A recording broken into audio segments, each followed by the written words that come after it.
Hallo, heute habe ich ein Projekt vor, das ich mit einer Collage beginne. Aus einer Zeitschrift habe ich mir einzelne Sachen ausgeschnitten, überwiegend rechteckige Formate, und das klebe ich jetzt zunächst einmal mit einem Malgel auf meine Leinwand.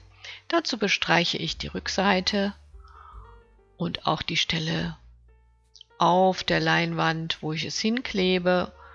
Anschließend streiche ich auch nochmal darüber, damit alle Blasen entfernt sind und damit alles gut klebt. Ja, das mache ich jetzt erst einmal für die ganze Leinwand und decke den ganzen Hintergrund ab. Ich habe noch keine genaue Idee, worauf ich hinaus will. Erst einmal, wie immer, ein Hintergrund.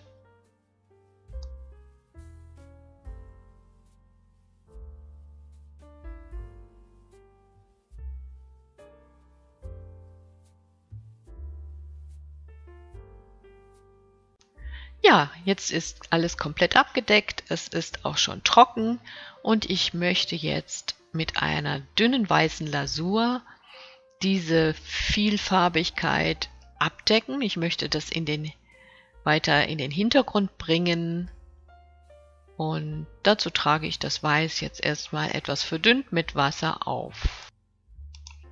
Wie bei vielen Projekten ist auch hier der Prozess für mich wichtiger als das Ergebnis.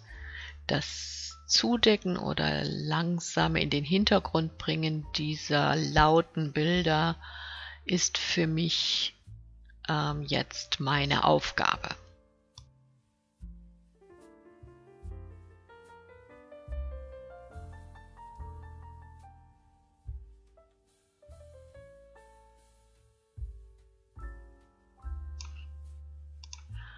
Auf die getrocknete weiße Lasur trage ich jetzt mit einem Spachtel eine weitere Lasur auf, leicht gelblich und transparent halt.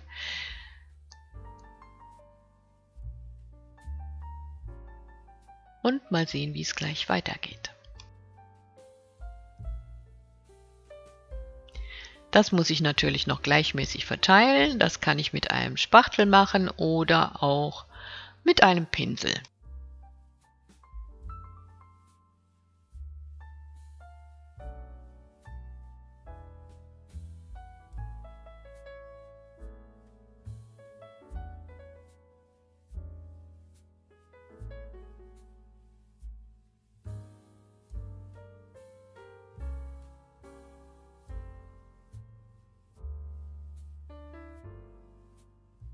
Nach dem Trocknen verteile ich nochmals eine weiße Lasur, die ich mit etwas Wasser verdünne, denn ich möchte nochmal Alkohol auftropfen, um eine weitere Struktur hinzuzufügen.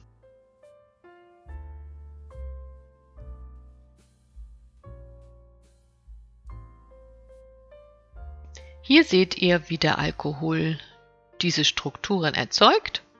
Nach dem Trocknen lasiere ich nochmal mit einem Ultramarin.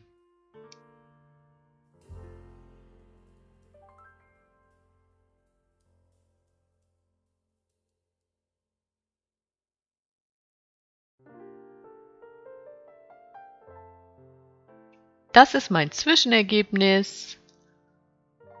Ja, die aufgeklebten Collage-Elemente sind praktisch nur noch formmäßig an der Form zu erkennen. Die Bilder nur an ganz wenigen Stellen, aber die Tönungen scheinen noch durch. Das kann man jetzt als Hintergrund nutzen und ihr seht im Folgenden, was ich weiter damit anstellen werde.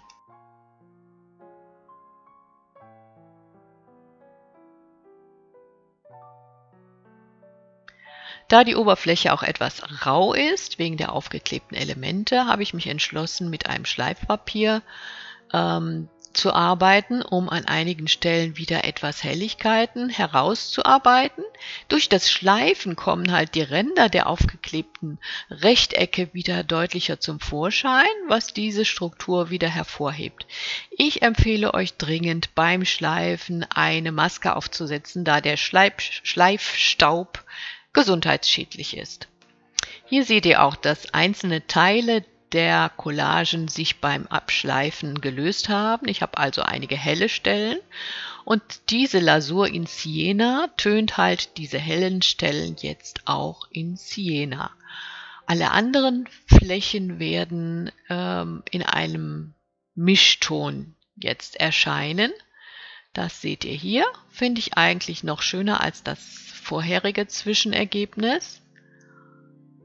Hier seht ihr nochmal, dass an den Kanten auch teilweise dann so helle Stellen entstanden sind, die dann auch in Siena leuchten.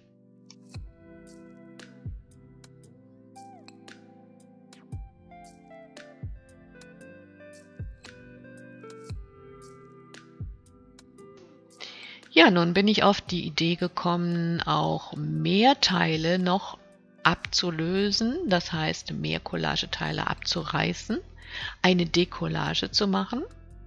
Und dabei kommen jetzt auch verschiedene Strukturen zum Vorschein, einmal vielleicht Schriften oder auch Teile der alten Collage-Elemente, die darunter sind.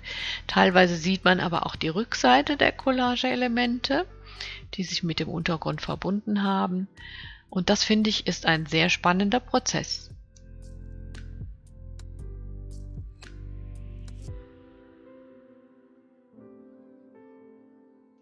An manchen Stellen ist es nicht so leicht, das abzuziehen, dann versuche ich es halt an einer anderen Stelle und gebe auch dem Zufall eine Chance.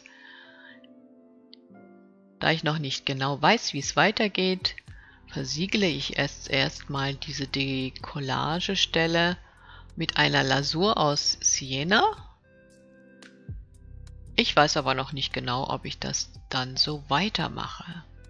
Hier sieht man, ich habe einige Stellen mit dieser Siena-Lasur versiegelt. Nun reiße ich einfach so weiter Stücke heraus. Die sind dann meistens grau oder weiß oder ganz kleine Fetzen auch anderer Färbungen. Und es begeistert mich einfach, was da entsteht. Das hat was Florales, das hat aber auch was Unbestimmbares. Anschließend versiegle ich das Ganze mit einem Malgel, damit diese Risspartien auch fixiert sind und sich nicht wieder anlösen. Ja, hier seht ihr das Rissergebnis im oberen Bereich, beziehungsweise eigentlich jetzt im unteren Bereich. Habe ich noch ein bisschen dunkle Farbe hinzugefügt. Und ich betone halt auch mit dieser dunklen Farbe nochmal einzelne Schatten an den Übergängen der Collage-Elemente, sodass diese etwas quadratischen Strukturen etwas dreidimensionaler werden. Also das ist jetzt die finale Phase, die Schlussphase. Und hier seht ihr das Ergebnis. So werde ich es lassen. Ja, es hat mir sehr viel Spaß gemacht, das auszuprobieren. Vielleicht ist die Decollage-Technik für euch auch interessant. Bei mir ist sie eigentlich durch Zufall entstanden, so wie vieles, was bei mir im Prozess dann auftaucht, das greife ich einfach auf und mache es dann zum Thema. Ich wünsche euch viel Spaß beim Probieren, Experimentieren. Ich hoffe, wir sehen uns beim nächsten Video wieder. Tschüss!